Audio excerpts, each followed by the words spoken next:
Hey, Kevin Wright here. I thought you'd be interested in a question that came up at one of my recent Monday morning Q&A sessions.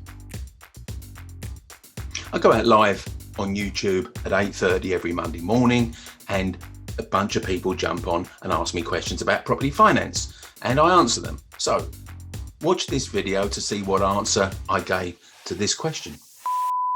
What's the lowest amount of money you can bridge? Do they lend lower than 50k? Yep.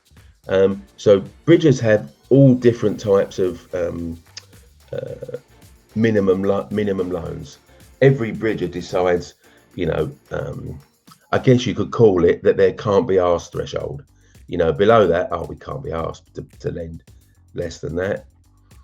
So every bridger has got a can't be asked threshold. Now, where that actually lies is different for each bridger. And it's logical to say that where it lies depends on their overheads. Smaller, more nimble bridgers can have lower overheads, therefore they can still lend profitably at lower amounts. Now we've got some bridgers that we deal with, their minimum loan is 300 grand. So, but that's at the higher end really. Got a few at 150, £100,000 seems to be a popular figure. Bridgers have a minimum loan of 100,000. Drop below 100 and it starts to get trickier. Not impossible, trickier. Drop below 50 and yeah, it's still possible, but much smaller choice of lenders. Now, the thing to bear in mind when you're going below 50 grand bridging loans is you've got fixed costs. So you've got a valuation fee, and you've got your legal fees, and you've got lenders' legal fees, and you possibly have a broker fee too. Now, they're not dependent on the size of the loan. So whether you're borrowing, 40, 50 or 140, 150, those fees are all going to be the same.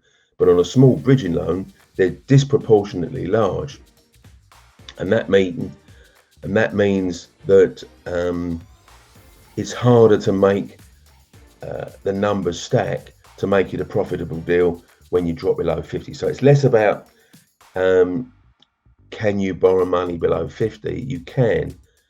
The question is, can you make money, bearing in mind all the costs from borrowing below 50?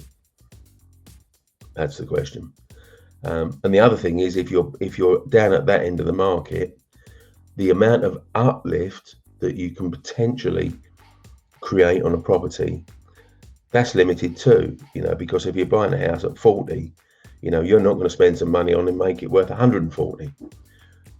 So can you add enough uplift, bearing in mind the ceiling value of the street, to make it work? That's the question. Now, if you found that question and my answer interesting, there's a whole load more of this that goes on a Monday morning. Now, you can either log in through YouTube, or you can join my Facebook group, Recycle Your Cash for Property Investors, and get it streamed through there. The link is on this page. And if you want access to my whole back catalogue of Q&As, which is well over 50 hours of viewing time, then I've got a way to do that. Join Fiverr Tribe and you can get access to that back catalogue with a simple word search facility. So just type in the question that you want answers to, and it'll come up on screen almost instantaneously all the times that I've mentioned your particular keyword. It's like having a property finance Wikipedia, I guess. How do you access this? By joining my Fiverr Tribe. Click the link on the page, and guess what? It's a £5 a month. So I look forward to seeing you at future Q&As.